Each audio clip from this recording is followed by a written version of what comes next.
everyone. Thank you for joining us on today's webinar on the topic of employment opportunities. Yes, you can work, working while applying for and receiving SSA benefits.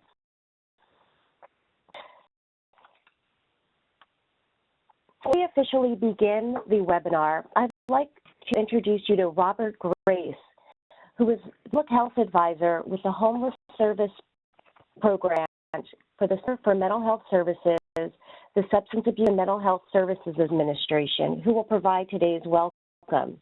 Robert? And thank you for joining us today for this very important topic. I'm delighted to be here representing SAMHSA. Mental illness can sometimes create a significant barrier to employment. We know that those barriers can be overcome.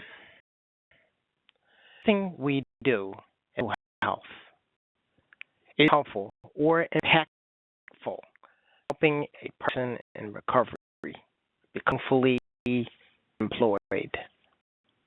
We know employment launches many people on the pathway to recovery, creating a sense of purpose, self-esteem, community network, and economic self-sufficiency. Our ultimate goal is to help end homelessness and promote recovery. The webinar is to share what we know works. Today, you will hear from our expert panel about integrating benefits, assistance, and supported employment. We'll talk about SSA work incentives and the importance of benefits planning. We the role of the SOAR provider and supported employment specialist play a role with inducing work. And finally, many are sure what will happen to their SSA benefits and then if it's okay to consider working while applying for disability benefits. Our panelists will be debunking those myths with a way of folks considering and exploring work. Hear how new parts have formed which blend and braid supported employment services and principles. So let's start the conversation. And again, and now I'll have to turn the webinar to Pam Hine. Pam? And continuing to support SOAR, the SOAR TA Center, and folks doing SOAR out in the community. Before we start, I'd like to issue this brief disclaimer. This training is supported by the Substance Abuse and Mental Health Services Administration and the U.S. Department of Health and Human Services. The contents of this presentation do not necessarily reflect the views or policies of SAMHSA or DHHS. The training should not be considered substitutes for individualized care and treatment decisions. And just some housekeeping. The webinar will be muted. The recording, this is also recorded, and the recording will be made available in about a week. To download documents, you can do that by going up to the file icon and clicking add-on and clicking documents, or you can go over to the SOAR website under webinars, and you'll be able to click the webinar presentation as well as other documents we've uploaded. At the end of the webinar, we have a brief evaluation. You'll be immediately connected. We want you to complete that right away because, again, your opinions and your feedback really guide the webinars that we do in the future.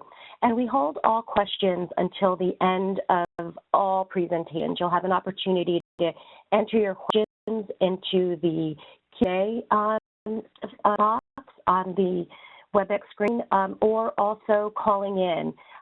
You can do that as well. I will unmute your lines and be able to take your calls at that time. So I'd like to just briefly go over some of the learning objectives today. So by the end of this webinar, we hope that you all gain a better understanding of SSA's work incentives and the resources that SSA has on hand to help folks, go to employment. Also gain a better understanding of employment resources available to SOAR applicants and beneficiaries, and also how SOAR providers can collaborate with supported employment providers. So you'll hear two presentations on that topic. Today's agenda, first we will hear from Kristen Lupfer, Project Director here at the SAMHSA SOAR TA Center, who will give an overview of employment and why this is really important and why we are doing this today. And then Rachel Vincent, the Employment Policy Team, Office of Research, Demonstration, and Employment Support with the Social Security Administration, will give an overview of work incentives and Social Security resources as well. Then we'll bring it to Len Stodham. We'll talk about how we have these conversations with the folks that we serve. Len is the Director of Employment and Economic Self-Sufficiency Initiatives with the New York Association of Psychiatric Rehabilitation Services in New York, Niagara. Then you'll hear, we'll bring it back to the local level. You'll hear from Ran Hahn, from Wisconsin, and Colleen Rankin, who will talk about how they've been able to blend SOAR programs with supported employment programs, and really how that partnership is going and provide some very interesting data. Then again, we'll throw it to you for some Q&A. First, we're going to hear from Kristen. Kristen? Thanks, Anne. So why are we talking about employment on a disability webinar? Most of you know that SOAR seeks to end homelessness through increased access to SSI and SSDI income supports. And this is essential, and for many persons in recovery, accessing benefits is a first step. SOAR extends beyond and also encourages employment as a means to increase individual income and promote recovery. One person's been approved for disability benefits, the sense of accomplishment and relief often make us feel like our work is done, but in reality, it's just the beginning. The acronym really reminds us that disability benefits are just one stepping stone on the road to recovery. The income and health insurance that's gained with SSI and SSDI approval, helps ensure that a person's basic needs are met, but there is so more to recovery, like Robert mentioned in his welcome. Work helps us to engage with our communities, gives us a sense of purpose, and increases self-esteem. And we can't forget the obvious, that work also means an increase in income. This afternoon, our panel of experts are really going to dispel some of the myths about working while receiving disability benefits, review some basics of SSA work incentive programs, and share some new resources that are available. One of the most common and long-standing myths about applying for Social Security disability benefits is that an applicant will be denied if he or she is working or seeking employment during the application process. This myth is particularly important to dispel because many people in recovery from behavioral health disorders describe the process of becoming employed as pivotal or central to their recovery, as opposed to something that they sought once they reached other milestones. And pro-employment models such as individual placement and support, IPS support employment, which you'll hear about later, a SAMHSA evidence-based program, really suggests that people start their process to become employed right away, rather than waiting until certain things in their lives improve. The common myth is that benefits and health insurance will end immediately when someone starts working. This is especially harmful because the health insurance that comes with SSI and SSDI can be life-saving, and so the fear that comes with believing this myth is a really strong deterrent to trying to work. We also hear people suggest a lot that, you can only work part-time or only 20 hours a week. This is definitely a myth and a misunderstanding. Social Security is looking at whether someone is able to earn substantial gainful activity. So they're looking at earnings per month, not hours worked.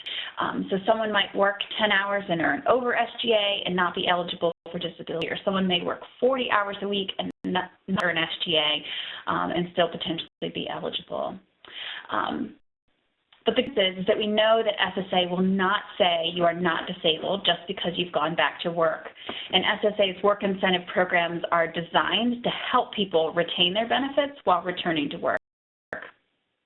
And you'll hear more about that during Rachel's presentation this afternoon. So hopefully for the people we serve, all of these myths are false.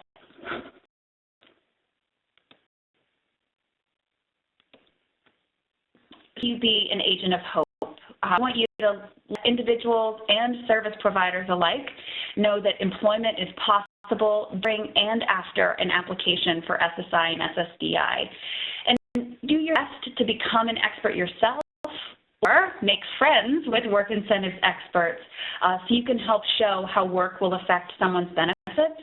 And you can work to identify and collaborate with other employment support services.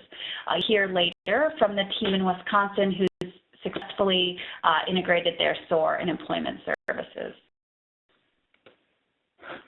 We all know that old adage, vote early and often. Well, we want you to talk about work early and often. They can be tough conversations to have, and so we've developed a tool that you can use to help individuals weigh their pros and cons and to help you form reassuring and encouraging messages that are really appropriate to the individual's situation. So Lynn's going to tell you more about this conversation guide a little bit later in the webinar. And he'll also share a great resource that you can use to make sure that the applicant is equipped with accurate myth-busting information and resources. We encourage people to maximize their income by applying for the benefits they're entitled to and working at a level that's right for them. But that means that benefits planning is essential. So working will have an impact on Social Security income, health insurance, and other benefits. So it's important to report earnings and maximize those SSA work incentive programs that Rachel's going to talk about in a few minutes.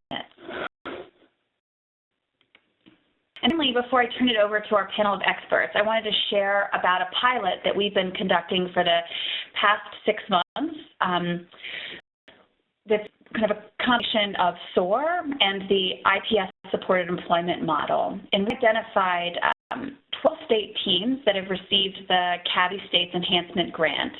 And with the teams in the month of May and June, we conducted 4 community calls where we discussed ways of integrating programs and kicked off the pilot on June 30th to follow these teams and programs to see how they're doing, with the objective of SOAR and IPS services so that we really have a cohesive and coordinated set of services for income support, that people who were engaged in these programs would leave both with benefits access and assistance with employment support.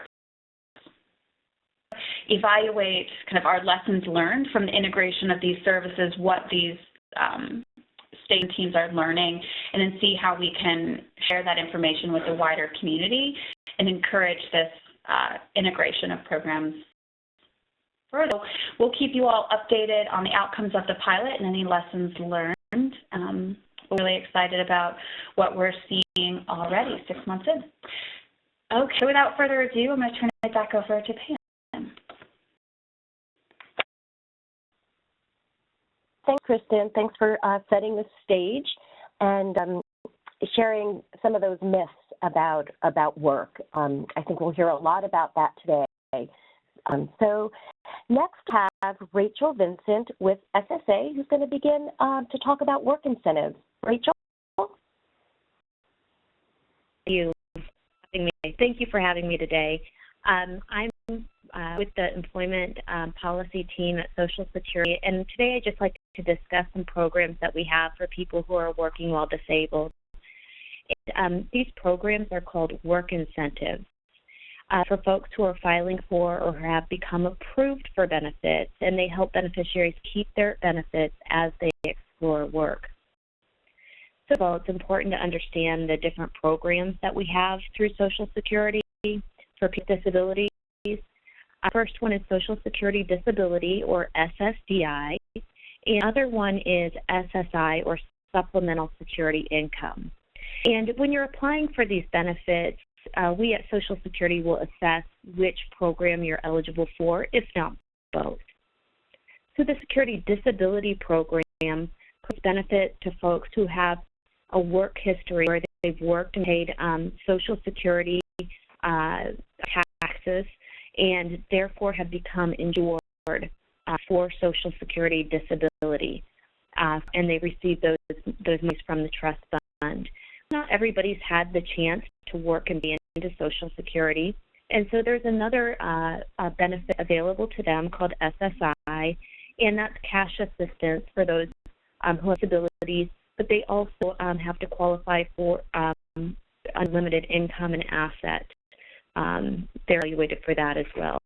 So when applying for a disability, a person must be able to perform substantial gainful activity because of their disability. So SSA, as we call it, and that's what I'll refer to it, is it focuses on earnings and work activity. Now, when evaluating SSA, we not only look at a person's earnings, but work activity, but this is when, for SSI and SSDI, when somebody's applying for benefits. Now, for folks with SSI, once they're receiving benefits, no longer evaluate for SGA. However, for those SSDI beneficiaries, we do evaluate for SGA after they've been approved for benefits. So what are earnings limits for SGA? For blind individuals, that amount is $1,170, and for blind individuals, that's $1,950. Social Security administers a program called the Ticket to Work. This is a free and voluntary program for people receiving disability through the SSI or SSDI program. It provides some help to those beneficiaries to help them maintain that employment. It includes some job training or job placement or ongoing support to achieve a work goal. I encourage you, if you'd like some more information about the Ticket to Work, to go to our website, www.socialsecurity.gov, and do a search for Ticket to Work, and I think you'll find a lot of information on that website. So I'm going to switch just to SSDI for a moment here for the work incentives for Social Security disability. Say somebody's been approved for benefits and they begin working. When they begin working and they make over $840, they go into what is called their trial work period. Now, under the trial work period, 9 months of services within a 60-month period, that any time you make over $840, you've used up what you call your trial work period month. However, benefits are payable no matter how much you make that trial work period. If you're making under $840, you're not going to use up any trial work period months, and we don't even look at those earnings. But benefits are payable for 9 months that you make over $840, no matter how much you make during those 9 months. And it don't have to be consecutive, it's just within a 60-month period. So what happens after you've used up those 9 months? So you've continued to work and make over $840.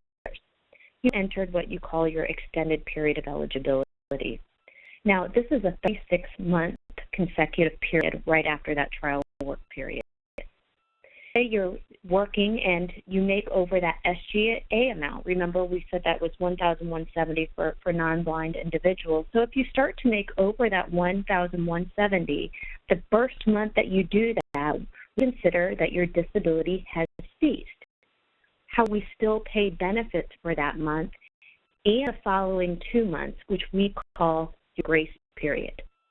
Now, once you get outside of that grace period, if you continue to make SGA, any month that you make SGA, your benefits will be suspended.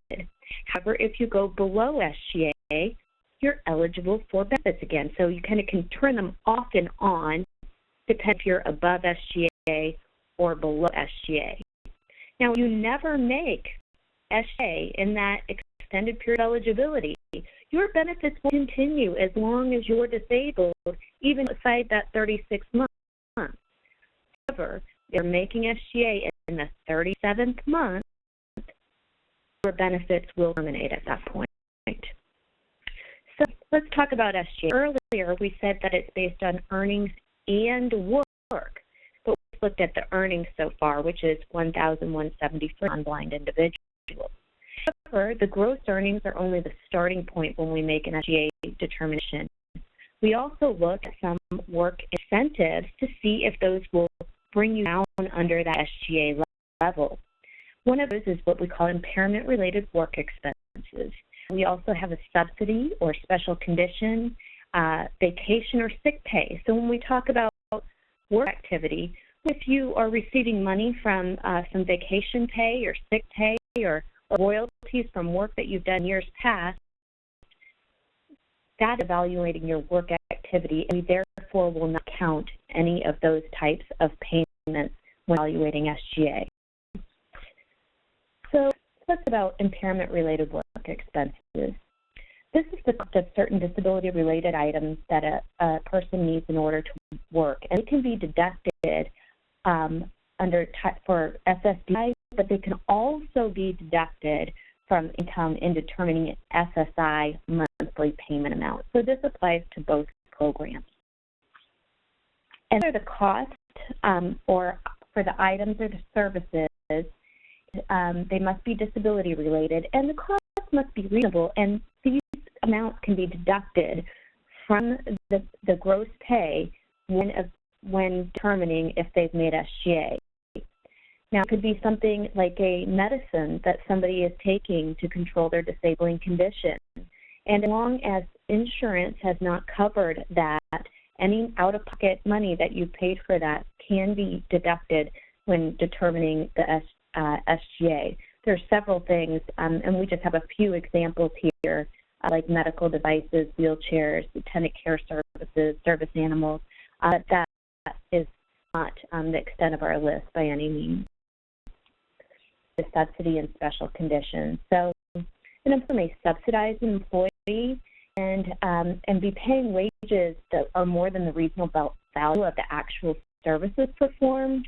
So say an employee is receiving several breaks a day. The employer is allowing them to take several breaks a day that perhaps the other employees aren't taking or are making the same amount. Well, we're going to look at the value of that work, and if there's some subsidies, we're going to deduct those making that SGA decision. Or we could have some special conditions like a job coach. Now, the value of the help that job coach is providing to that disabled worker can be deducted when making that SGA decision. We have a continuation of Medicare coverage. So we understand that health insurance is an incredibly important part of the benefit, and that Medicare is going to continue for at least 93 months after that trial work period, and that A is going to be premium free. The Medicare can go beyond this point, however, the Part A would no longer be premium free at that point. Talk about SSI benefits for a moment. Essentially, the more income an individual has, the lower the benefit will be, but there are exclusions. We can deduct earned income and impairment-related work expenses that we covered earlier, student earned income, blind work expenses, and the plan to achieve self-support. So is the SSI earned income exclusion? We deduct the first $65 of any earned income that an individual has, and then divide that in half to just how much that is going to be countable against that SSI payment. So say somebody has made $100 in a month, we're going to deduct that first $65, so now $35. We're going to divide that by 2, $17.50. We know that the individual's check will be reduced by $17.50 when they made $100 for that month. We have what they call the student earned income exclusion. And this is for SSI students. They have to be under age 22, and they must be regularly attending school. Make sure let SSA know if you have a client who is regularly attending school and working and under that age 22. This exclude up to $1,790 a month of earned income and up to $7,200 a year. That will not count against that SSI check during that time. I have what they call blind work expenses. And this is a person, an SSI recipient who is working, they deduct ordinary expenses from that countable income. This can include anything from taxes to transportation. And we also have what they call 1619A and B. And this provision allows SSI recipients to work above the SGA and continue to receive cash payments, and allows SSI disabled and blind recipients to continue to be eligible for Medicaid. Earned income is the only reason for the termination of their cash payment. So they could not be receiving an actual cash payment and still be eligible for those Medicaid benefits. We also have what they call the Plan to Achieve Self-Support, and it allows beneficiaries to set aside some wages or other income besides SSI to pursue a work goal. The expenses can be for education, for vocational training, start a business, and we do not count the income that is set aside under the Plan to Achieve Self-Support when we figure the SSI payment amount. Finally, the benefit has terminated. Earlier we talked about, a SSDI individual getting outside of that 36 month, and the 37th month they're making SGA and their benefits terminate. Well, this is a safety net for both SSI and SSDI folks who successfully return to work within 5 years of when benefits ended. They can apply for what we call expedited reinstatement. And this time, Social Security will pay up to 6 months of temporary cash benefits while making a decision on that claim. Over a lot of things today, and of course I wasn't able to get all the details on everything, and so I would encourage you to go on to the socialsecurity.gov website and download our publication called the Red Book. A lot of really useful information and goes into some more detail than I was able to go into today about our work incentives to help people who are disabled work. Thank you much for having me today. Thanks, Rachel. Thanks, Jay. I would encourage folks to check out the Red Book if you want to dig deeper. It has everything that you need to know about work incentives. Next up, we have Len Stodham with NIAPRAS, who will really try how to begin these conversations with folks that you serve. Len? Good, everyone. I'm delighted to be here and delighted to see so many attendees, over 330 of you. So I wanted to talk with you about conversations we need to have, specifically the conversation guide that SOAR created. Before we do that, I just want to introduce myself a little bit. I am with NIAPRAS, the New York Association of Psychiatric Rehabilitation Services.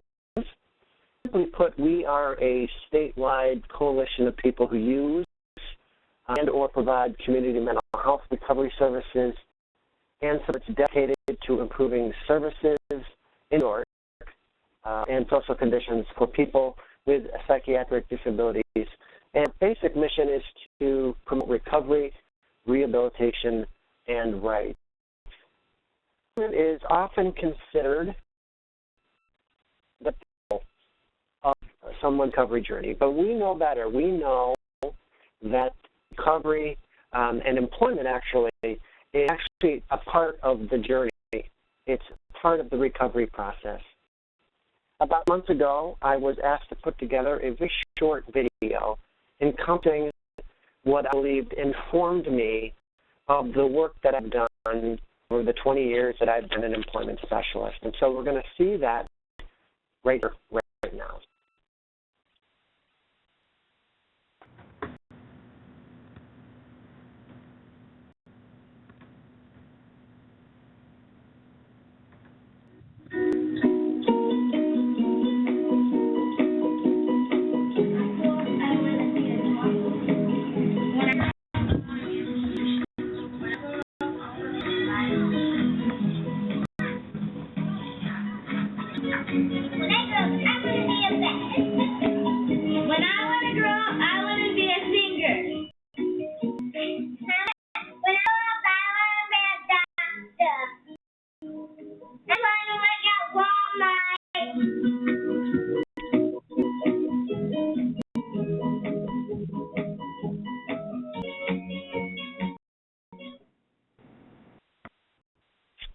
On putting together, I realized that no one who of us seeks services, first of all, wants to grow up wanting to be poor and in the mental health system. No one that you see before you generally had done being there when they were kids. This is the place where people want to be. And yet, the people find themselves poor, disabled, or in the mental health system, or a combination thereof. What can we do to change that? I'm obviously a big proponent of employment. I think employment works. And so what I always say is you can't win the game if you're not willing or you're not engaging in it or playing in it. What I mean by that is here that we have an 8% unemployment rate of the United States when it comes to people with disabilities. But actually, if you look at the Office of Disability Employment Statistics in July, and I actually went back and looked at October's number, they're not much different, but if you look at the labor force participation rate for the general public, for the general population, you see that there's about a 69 to 70% engagement rate for people with without disabilities that are in the labor force.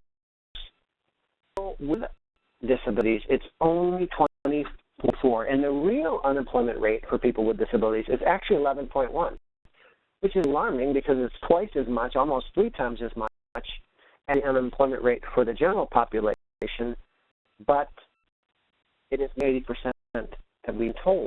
The biggest problem is that people are not participating in the labor force. And so what can we do about that? We actually have, and you're going to hear, if you haven't, if you don't know already, have an evidence-based practice for employment, which is the IPS model, Individual Placement and Support. It's a fantastic model. It works. The only problem is if people don't raise their hand and say, I want employment, and then engage in IPS, then you're excluding 70% of the people that have never raised their hand. And so the guide that we're going to talk about today was really meant to bring people in who have never raised their hand and say, yes, I want employment. And in order to do that, some different conditions, to use some different tools, and we need to engage families. And I believe that the conversation guide we developed actually does that. And so move to that conversation guide right now. And I'm going to draw your attention to the right-hand side of your of the screen, and you're going to see the purpose of the guide, which was really kind of to begin conversations about while people actually applying for benefits, and ensure that individuals are getting accurate information, engaging people about work goals. And so the way that the conversation guide is laid out is we've got some sample questions that are common that people want to ask, and then some typical responses that you get. And they've been informed by a group of people that have years of experience in the field. And so they really do reflect what's going on in the field. And then some responses that you might get from managers or clinicians or whomever. And so it is really laid out as you see on the right-hand side. So, for example, you see a question about, well, how long have you been out of work? And some typical responses might be, well, you know, I'm only 18, I've gotten day jobs before, maybe I've been for 10 years, and then you have some sample responses that you can say that will actually help you to engage that person. This conversation guide is meant for people that have not typically been in the employment arena. Because, as Chris mentioned, it's important to ask people through their recovery journey on a regular basis about employment. They might say no the first time. They might even say no the second time. But the third or fourth time, that's them at a time where they're ready to engage. And so it's not a one and done. It's meant to be an ongoing conversation. So this conversation guide is a flyout here is really the way that it'll work. Now on the left-hand side, you see some of the questions that are actually in the conversation guide. So one of the questions is, well, you know, why do I want to work? This could also be, why have you not considered work? Or what your interest in work? Or what did you used to find satisfying about work? So ways that you can take each question and turn it around so that you're making sure that you're touching every one of the people that you actually serve. The second question, what kind of work do you want to do? Or what kind of work do you do? And, well, how do you even decide on that type of job? So as you can see, these are really open-ended questions that allow for good dialogue between the participant or someone in front of you and the case manager or yourself. You can see here, which it's only because of the layout, are some questions that are related to the fears. What are your fears going back to work? Number one type question to ask, because the one's benefits are oftentimes the biggest reason why people decide, no, I don't think I want to try work. So when somebody asks that question, and they'll tell you, well, gosh, I'm afraid of losing my benefits, or I'm afraid of not being able to apply for benefits, and it's going to jeopardize my application process, well, then we've got some typical responses that can give back to them, built in to this conversation guide, as well as a link to some sources in that particular topic. And as I said, we also have to have some good conversations with people about employment, and that includes people's family. And in the conversation guide, there's a whole question about, actually a number of questions about, well, tell me a little bit about your friends and your family and how do they feel about working. And so this is really a critical question, because we know that if we get a person on board with employment, and finally to the point where, yes, I want employment, oftentimes they can go back to their families or their relatives whom they're living with, or even maybe a neighbor or someone that's close to them, and talk them out of it. They will say, like, this is a good idea, jeopardizing your benefits. Or in some families, you might have kids where families say, no, I depend on that money that you get me out of your benefits to or pay for food. And so you might get a totally different response from the families. And so this question is really, really important. If you determine what's going on behind the scenes, I can tell, oftentimes I tell this story.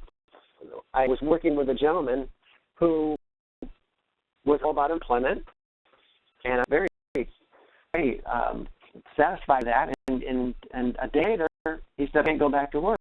My parents, I feel like it wouldn't be a good idea. Now, he was about 5 years old, and he was living with his parents. And let's have a meeting. And I had a meeting, and I assured not to have the meeting at my facility or at their house. I said, let's meet on some neutral ground. So it was a nice day out. I said, let's have a picnic. And I got them together, and we went out to a local park and had a conversation. And it's very interesting. They brought along somebody. I wasn't thinking that because he had told me that, well, my parents think it's a bad idea. I found with his mother and father and with him and his sister. So it was very interesting because she was actually the one that made the decisions in the family. She was a highly educated woman, and his parents weren't. So they really relied on her to help them make decisions about important family matters. And income was very important. It would be to any family. And so they would often talk with her about, well, what do you think? And she absolutely, no way is he going to work. And I dig a little bit deeper on why that was. And that is because while he was waiting for benefits, I was helping him out financially. And there was no way she was going to do that again. And there was no way she was going to jeopardize the benefits. He didn't want to be in the position where she was to help him out again. And so to her intellect, and I said, that's complicated, and it requires some sophistication for folks to understand them. And I understand you're a teacher, and I think perhaps maybe we can have a conversation about the ins and outs of employment as it relates to benefits and how that might help you. All for that, because again, it appealed to her intellect. And by the end of the conversation, she's totally on board with employment because she understood that what happened had we had a conversation. And really, this employment guide is absolutely critical to stimulating conversations about employment. And it said, I won't go through the whole time because there really is a great deal of questions that you can ask and some great responses and that you can offer someone that has some of the typical responses that we've laid out. And the guide.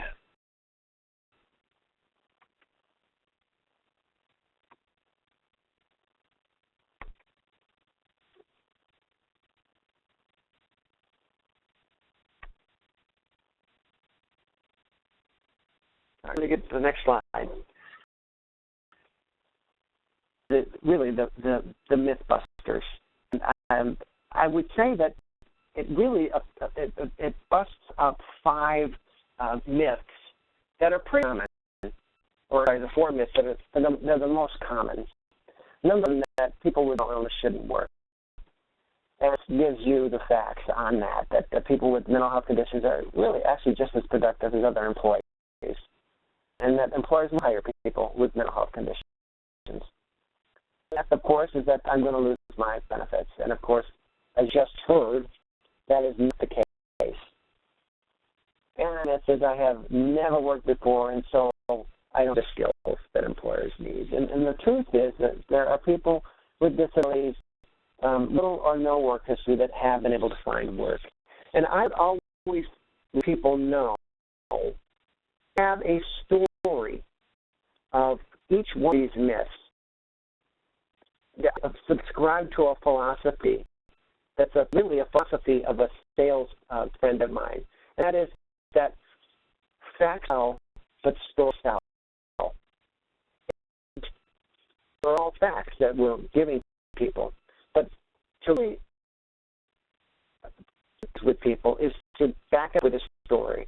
And so if one was to say, well, I've never worked before, I don't have any skills, and so I would give them the fact, but then I would back them up with how someone actually did that. And my family doesn't want me to work. Of course. And then a story such as the one I just told, that would actually back that up. People inspired by stories, they move because of stories. The facts are fantastic, and this does a fantastic job at spelling. And people need to know the facts. And it's one way that one tool actually that you can use to bust those myths. we also included some really good information and resources from the Social Security Administration, including that red book that was just talked about, which is a fantastic resource. Some information on supported employment to you by our APSE folks. Some VSU, National Training and Data Center, the Virginia Commonwealth University, has a lot of good comprehensive training and technical assistance on work incentives and planning to work, as well as the Department of Labor, and of course SOAR is a great resource and has tons of information that you can find on at their website. And then of course if you go to disability.gov, this is kind of a one-stop online access to disability-related resources and services. And not shown here are many more, like the job accommodation network. On our website, the NIAPR's website, has the latest information on employment and helping people get back to work. It is my time. I'll be delighted to take questions after another speaker. So thanks so much.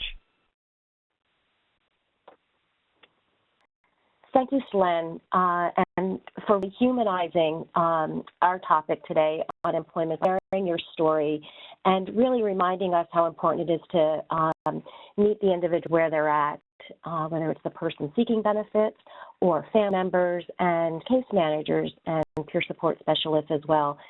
Thanks for sharing these new resources. As you can see, they are available for everyone for downloading and utilizing as well. Thanks again, Len. So our final presenters will be Rand Hahn and Colleen Rinkin from Wisconsin. They're going to be speaking about how they've been able to link SOAR and their vocational program on really serving veterans who are seeking employment or benefits or both. So I'm going to hand it over to Rand, who will start his presentation. Rand?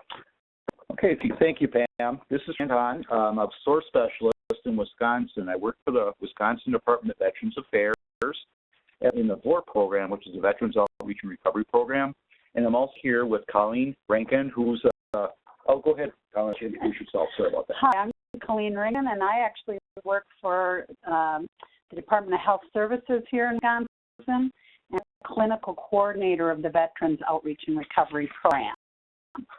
And share a little bit about our program and how we incorporated SOAR. The slide is showing here a little overview of what our program is.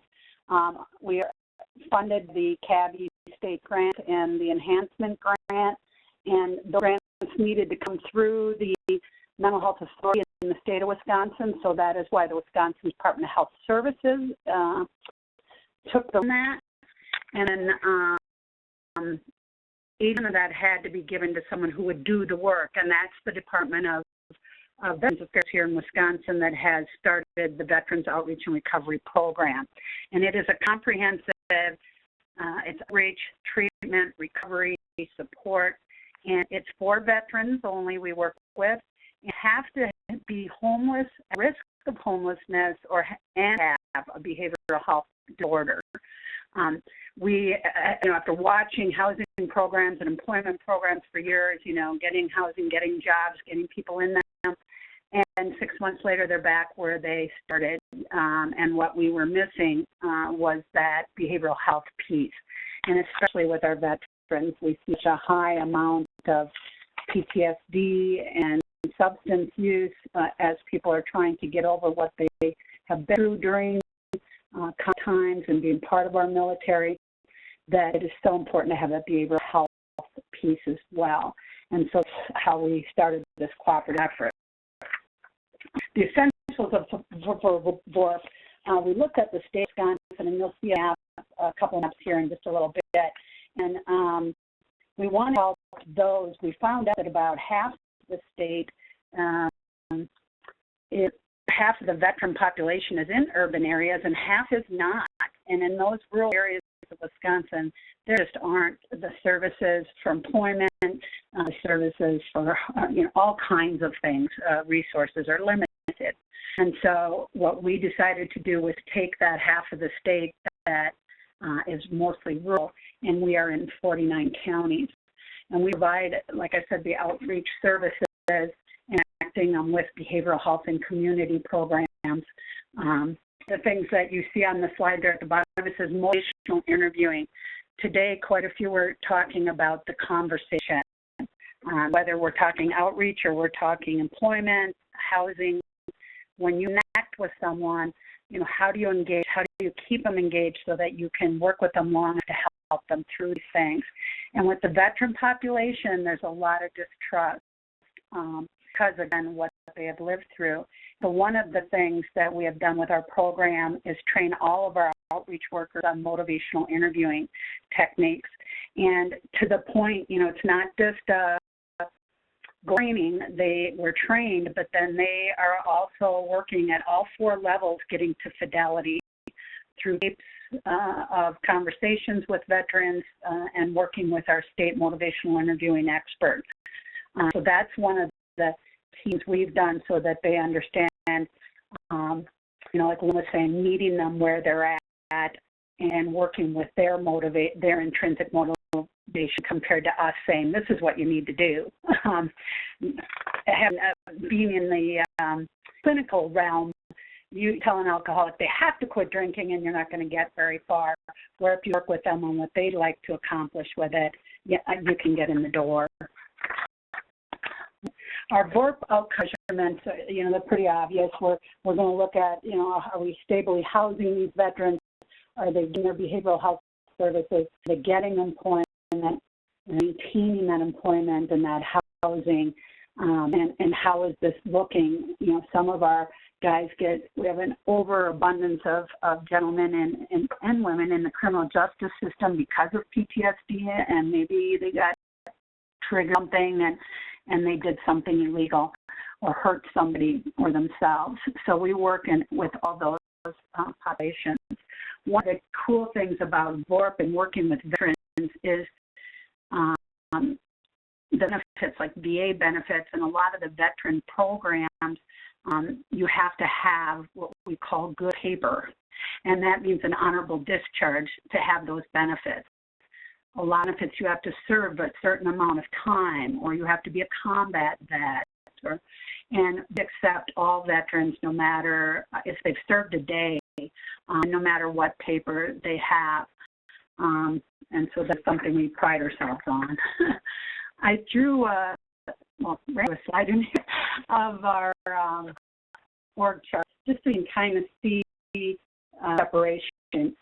The large tree here on the right side is the Wisconsin Department of Veterans Administration, and so you can see how we've got the program, the project director, the program director.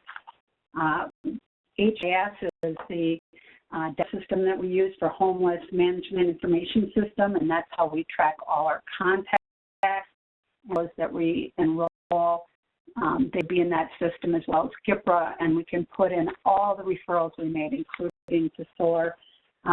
Really nice thing is Randy set up, we are able through that HMIS system to make a direct referral to SOAR through that system. So there's no added paperwork or anything. They can just, the worker can hook them up with that. So program manager and assistant, you see that's to help all these outreach workers down on the bottom level to what they need on a daily basis. And as you can see on the far right there, that includes our SOAR person, Randy here. The left side, those few people there is just, that's Department of Health Services that's holding that. And so I have a state evaluator and a homeless specialist, and then myself, of course, as the clinical coordinator to oversee the program. Okay. Thank you, Colleen. This is Ron looking at the next screen, and we're kind of leading up to what the SOAR programs and how the SOAR program works for veterans in Wisconsin. We talked about what area we cover. We talked about the the state is the city, if I can call it, or the urban area, and the areas we cover are 49 counties in rural areas of Wisconsin. There is veterans living in Wisconsin right now, and the number is higher than states here because it's at 2015 that there's 405,000 some veterans in Wisconsin. And back up real quick here to that same map. For the SOAR to employment, if you look at the area, it's broken down into 11 workforce areas, and in those workforce areas, there are 6 state job centers that the VORP program works with, as well as SOAR, to do referrals for veterans who would like employment. On the next slide here, what we're looking at basically is the area that we've been covering in rural Wisconsin. If you look at the colored maps, there's 6 regions. We have one veteran outreach worker who is also a veteran in each one of those regions for a total of 6 veterans. We have one SOAR specialist who's centered in that area in Marathon County, and the referrals for SOAR disability go from the ORs, who are the case managers, to the SOAR specialists who work with each person in person and over media to get their claim expedited because of their situation.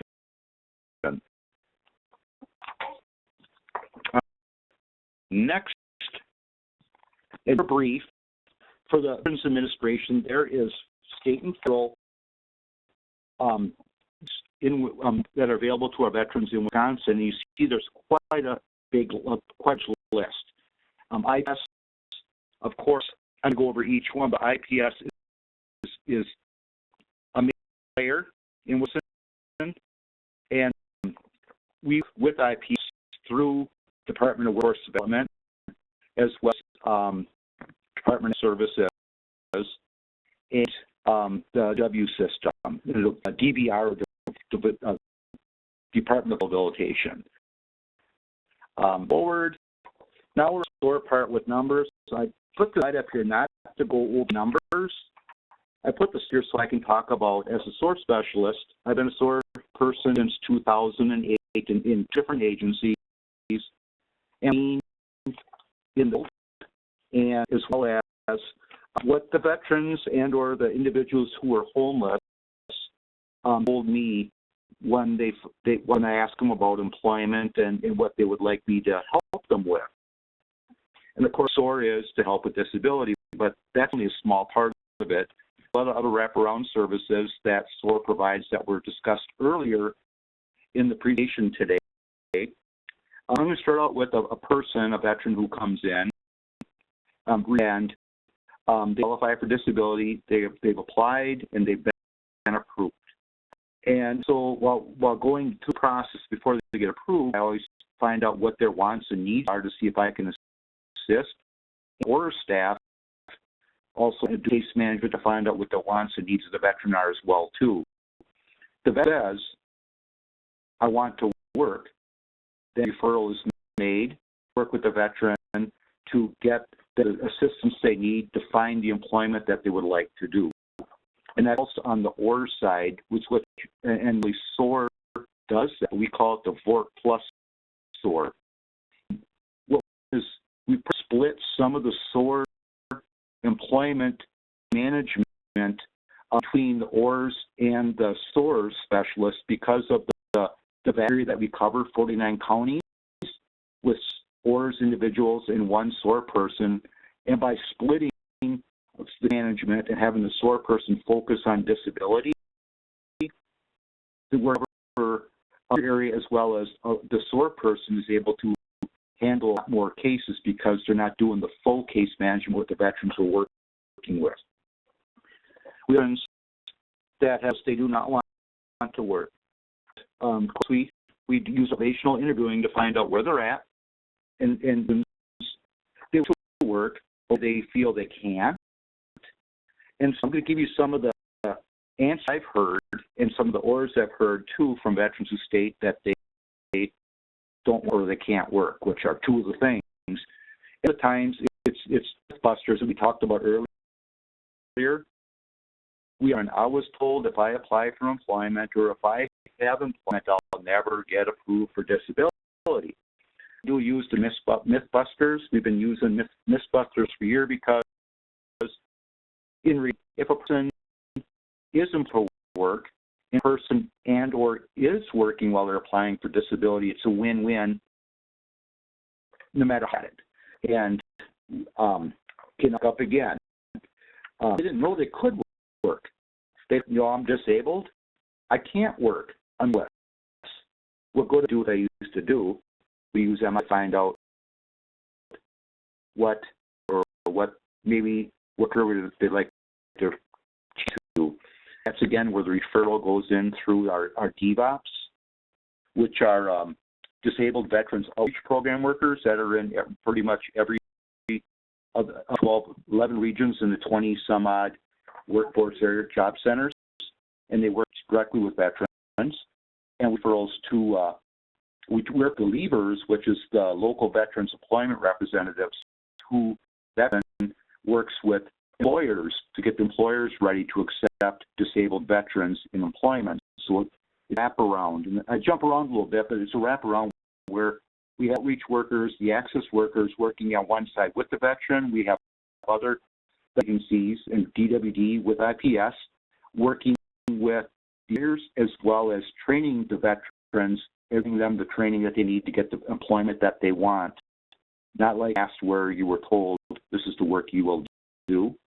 Rates didn't work back then, but with IPS, letting anyone know that they can pretty pick within pick the career they would like to do and that they're capable of doing has shown that people stay in employment longer who meet the program requirements. Other thing I heard is time. Well, I don't have time to apply for disability. I know that, and to let know that that is really truly not the case. It seemed like that might have been in the past, but with the SOAR representation, that does go faster. The veteran doesn't miss out on anything, especially when the veteran is homeless. They have veterans' tendency to move around, and they're hard with the SOAR. Specialized in the outreach workers in the regions were able to keep track of the veterans and find them if they would disappear and every service they need to become employed. The other part of a step back again with the housing program is we found that persons living in tents or persons that aren't stably housed are the pros well. So what we do is we provide housing first while we're working on every program, including the employment piece as well as the SOAR disability. The veterans are more susceptible or more engaged in what they would like to do. They get out of survival mode and they start living. Let me go to the next page because I think I'm chatting too much. Counts. I won't go too much into the numbers, but the program's been going on since year one, which would have been 2015, if I remember, part of 2015. We only had 3 OR staff and no SOAR specialists. So you see the veteran contacts, a little over 54, but then we enrolled 18 veterans. 2, we had a full year, 6 got our enhancement grant, so we ended up hiring 3 more and the SOAR specialists. So the contacts have jumped up greatly to 348 and veterans enrolled 4. And then referral between the BORT plus SOAR program was 63, and out of those 63 individuals, 20 have successfully obtained and kept employment. Kept is the main thing. We have other veterans that are still in the program and were referred to employment, so they have not or got to the point where they want to be when it comes to employment. Year C, which is the year we're in now, and so far these numbers have grown since I put the slide 3. It says 42 contacts for who are homeless or at risk, and we had 34 veterans enrolled, and were referred to employment, which is through DWD and IPS, and 3 in employment, where the other 11 individuals are still in process. The total numbers are sitting as they are, but within 2 days, this number of ongoing totals has gone from 539 to up to 515. So we're reaching veterans, and as we're out there, veterans talking with veterans, the word gets out, it's not as hard to find individuals anymore. So what we'd like to do is give the microphone back to Colleen, and what she's going to talk about is some of our veteran success stories. Thank you, Colleen. Hi again. Yeah, we decided to just throw a couple up here, and we didn't want to get too much verse there. So it's kind of like the first points are before and the end ones are after. So, for example, this first person was a 56-year-old Army veteran in Chippewa Falls. He was actually living in a motel, and he had a chronic alcohol problem that had caused him to lose job after job, and thus income and then housing. And so we enrolled him in VORP. We made referrals to housing and treatment and jobs. And at the story, he was stably housed for a period of time already.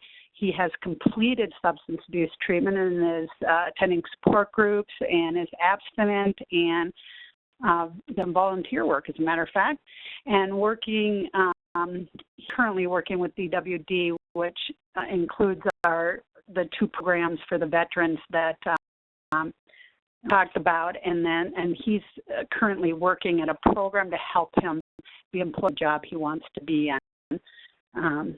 So that's one.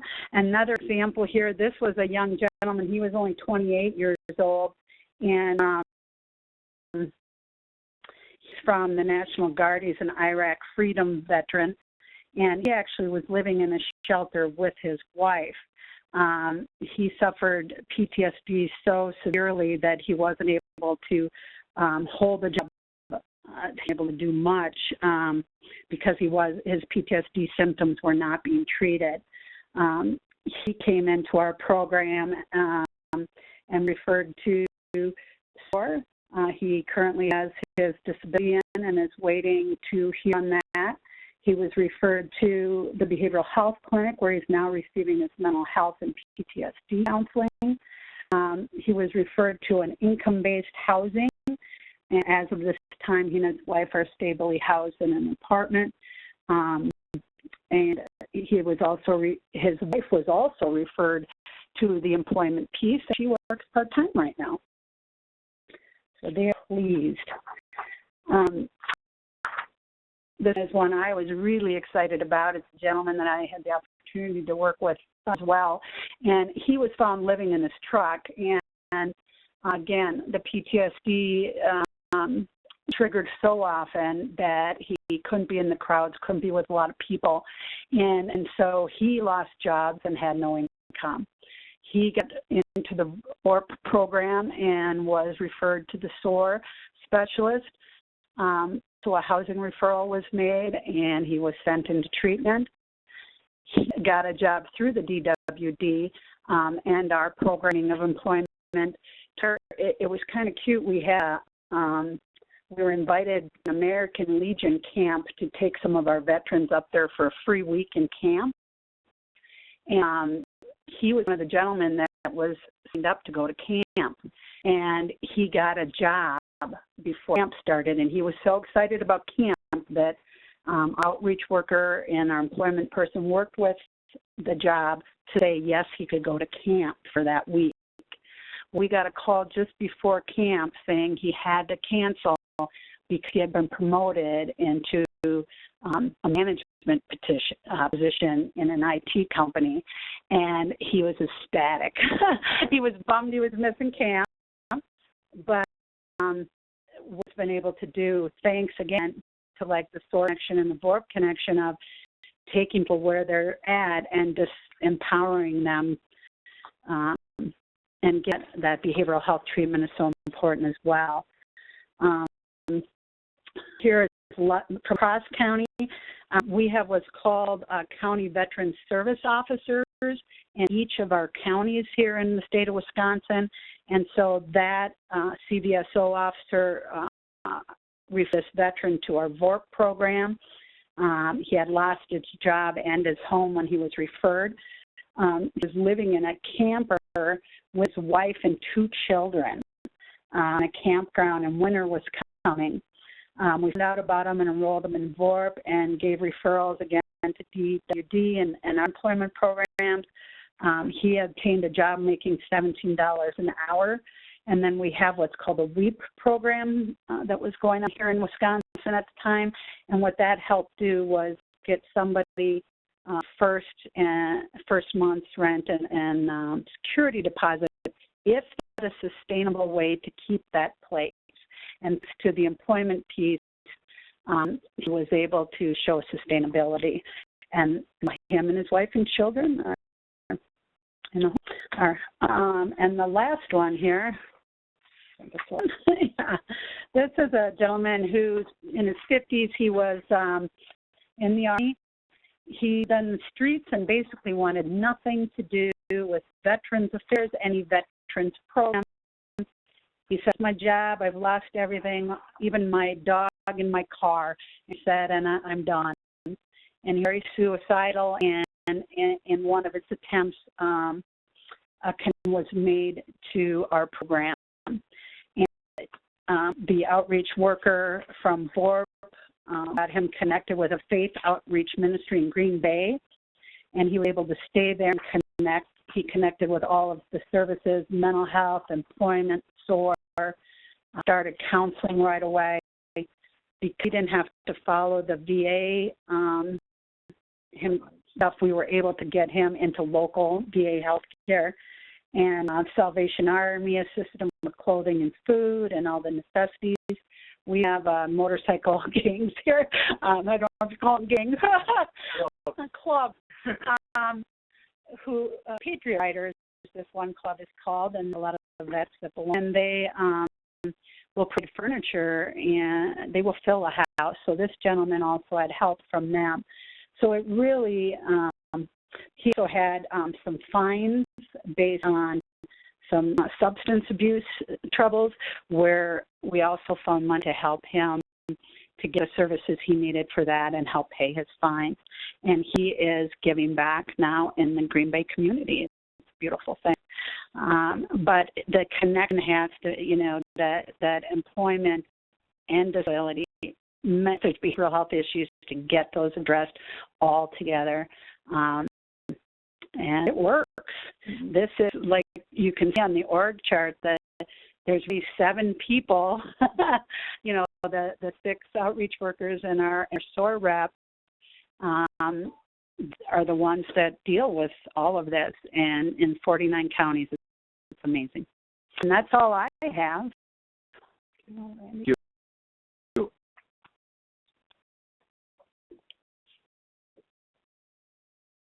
And we do appreciate it. So quick wrap up so we can get to your questions. So remember, much of what we talked about today is an education process with the individual that they can work and receive SSA benefits. And we've definitely debunked some of those myths today. Utilizing SSA's work incentives, and like Rand and Colleen said, celebrate successful examples of individuals. Tell the story. Very, very powerful and impactful. And again, Rand and Colleen showed how you can incorporate SOAR and employment into your services. And you'll see here we have some great new tools for you to utilize as well. And SSA's website here for the Ticket to Work and the Red Book, some really, really great tools here. So we want to begin opening up the floor for questions.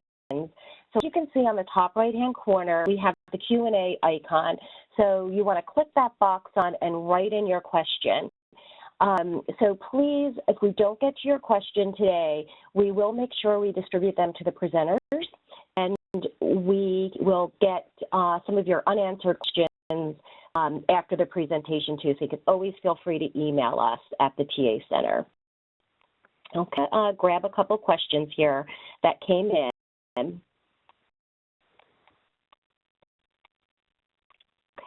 And so we can open up your phone line if you're connected to WebEx, and phone line too. So, you can raise your hand by clicking on the hand icon in the participant pod, and we'll unmute you so you can ask your question. Here's a question that we have, and this would be on for Rachel from SSA. Can you talk a little bit about writing a PASS plan very briefly and how that can be utilized as a work incentive and for which program that can be? Rachel, can you discuss PASS? I'm going to pass this one over to my coworker, Deb Courtwright, if she is able to get on the line. She is kind of expert on the PASS program. So the question, as I understand it, is about writing a PASS plan and how to go about writing a PASS plan. Just to give a little bit of re-explanation about what the PASS program is. The PASS program allows an individual to set aside income or resources that would normally reduce their supplemental security check so that they could purchase the items or services they need to get employment. And this can also work for someone who's not an SSI, who, for instance, may only get Social Security disability and say they're getting $800 or say $900 in Social Security, would normally be too high for SSI. But if they were to set aside $500 under the PASS program and ups their eligible Social Security benefit to $400, they would potentially be eligible for SSI. So as long as they meet all the other SSI requirements, that would be what we would do. We'd place them on SSI if they were approved PASS. Some of that individuals use a PASS to accomplish is that first they have to select the work goal. It has to be a work goal, not the goal of I need to buy a car so I can go to work. It needs to go in reverse. I want to work in as a welder in a factory, and then the items that they need under the plan. And in order to do that, I need to save up some money to put a down payment on a car so I can get back and forth. And they would advise us how much they would be wanting to set aside. And I give that example because I would say the majority of our plans do help people resolve issues surrounding transportation. That is one of our biggest assistance that we could give.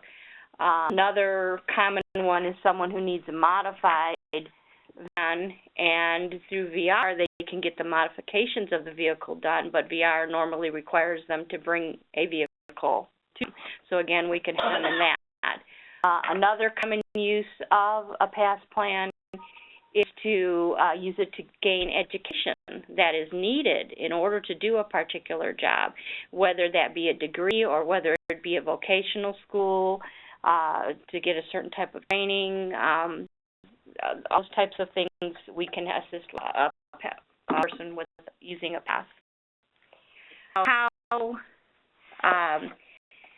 can they specifically get more information about the PASS? Well, you can go to our red book that Rachel mentioned earlier, or to our website, and we do have a form that can be downloaded and completed, or you can use your own format, but you have to answer all the same questions that we ask on our form. Provide us the specific work goal, the time frame, and what you plan to decide, and what items or services that you are seeking to approve under your PASS plan. We also have a group of PASS specialists around the country who will review the plan and make sure that the work goal is reasonable, make sure the items and services you need are reasonable and reasonably priced. And also counsel in case you submit a plan that you can't approve for some reason. For instance, the amount that the person needs to set aside is more than what they have available. They counsel them and say, well, did you know that if you went here, you could get this service for free, and that would reduce what you need under the PASS, and then we can approve it. So that's the way that the PASS specialist would work with the individual. Thanks so for the great information on PASS, which can be a really wonderful work incentive to reduce the capital income. Can be very helpful. We have another question that came in. This would be for Rand and Colleen. The question is, do you use the SSVF VA grant for housing assistance. Can you if you use the SSVF grant for housing or others? Yes, we do. We refer to them and they refer to us. So we have money for housing, so we are only using them as one of our main research sources for people who are eligible for that. Okay. Absolutely. Great. Assets. We had forums in each of our forums where we invited all people, all agencies of any kind that work with veterans, and then we're doing for the mental health side, working with them. So that way we knew what was going on and who's doing what programs were local, what were statewide. I mean, it was amazing. So we used everything to help, because like I said, these are outreach workers. They're just pulling them out from the bridges, out of the woods, wherever, and using all the systems that are out there, absolutely. Referrals go in both directions. Yeah, but Randy was just saying referrals go in both directions. Right. Folks who aren't familiar with SSVF, it is supportive services for families, for veterans and families, SSVF. So again, reach out to your SOAR Center liaison if you want more information about SSVF in your state and agencies which utilize the grant. So here we have a question, and I think Len may be the first to take this on. In regards to working, most hesitation to work is when consumers are applying and waiting for approval, not so much once they have it. Does working before benefits approval affect their chances of being approved SSI, SSDI? I'd like to start with that and open it to other presenters after, because it's a big one. It sure is. You have a lot of people that will wait and wait and wait, and it's quite sad if you think about it, that people are sometimes wanting to wait a long time just for an SI check.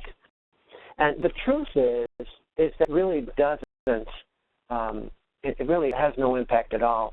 Some might say that you should keep your earnings below SGA during the time that you're applying. But my own practice actually had people working full-time and get it. But to be on the safe side, I would say it is very possible to work. You're not going to jeopardize the chance of getting benefits, but keep your employment is below SGA. Okay. Thanks for that explanation. I think it's very, very helpful. The next question will be for our SSA specialists on the line. The quote, put your thinking caps on, it's about trial work period. What are the guidelines for the 9 months SGA incentives or 9 months trial work period, I think is best. If the person has utilized this incentive in the past, years ago, is the incentive terminated? Can they use it again? In other words, once the 9 month trial work period has been used, is the person eligible to use it again? Rachel, that is a good question.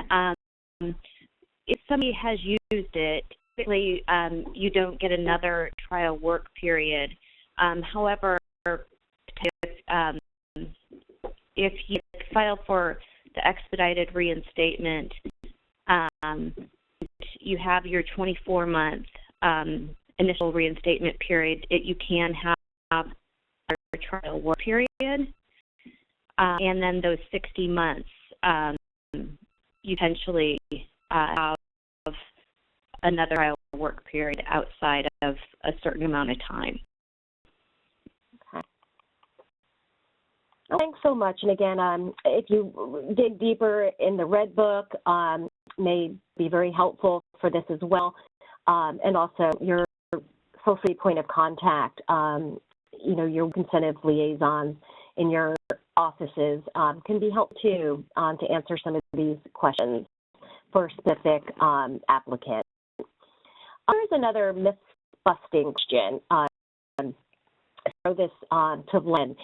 Will you please reiterate the myth about if you work and earn more than a certain amount, that your Social Security benefits will be either reduced or stopped? I know you would address this with the previous question, but can you just talk about that a little bit more, because it pops up often?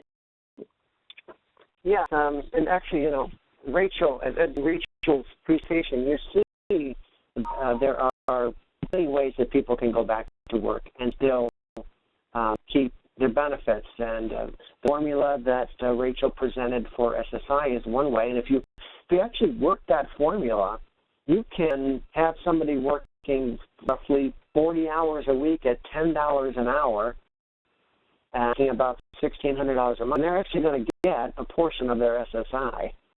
So you might be able to show that as an example for people. On the SSD side, as Rachel indicated, you have the three areas that people go through, the three work centers, which is the first trial periods, which you can make as much money as you want during those trial work periods and still receive your entire check. And then you move to the EPE period, which is the extended period of eligibility.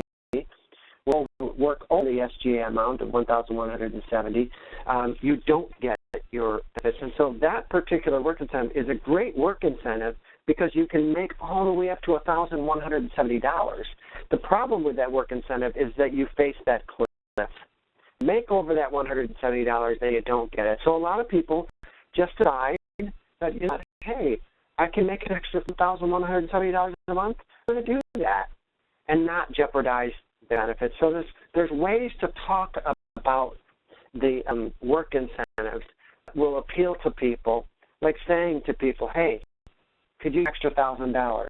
Well, yeah, I could use an extra $1,000. Well, here's how you can do it.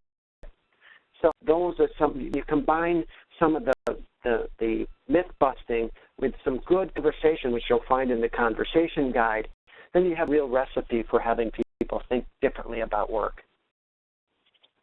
Right. We have a bunch of questions here about obtaining the conversation guide that you referred to, and it is available. In fact, all the materials presented today that we've discussed are available on the SOAR website, so you'll be able to find them there. So we suggest that you go check them out and download and print them there. One question that came in, this is for Colleen and Rand. It's really about replicating your program in another state, and this one comes from Missouri. The individual is from a very rural area, and how do we get your program in Missouri? Sounds like this is beyond the assistance that she was doing with their SSVF grant, and she does work with veterans who are homeless or at risk. I know, Len, you provided a great organizational structure. Can you talk a little bit about how you were able to really, you know, that started in the state, how you were able to, you know, blend SOAR, you know, with VORP, and how she can get that started in Missouri?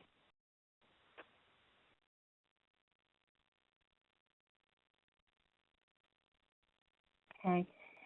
Well, it looks like maybe Colleen's line have disconnected, and we're also out of time for the webinar, so we'll make sure we get that answered for you, Lisa. Again, I just want to thank everyone for participating in the webinar today, our presenters, and sharing your great resources and stories. Quick reminder, please complete the brief online evaluation.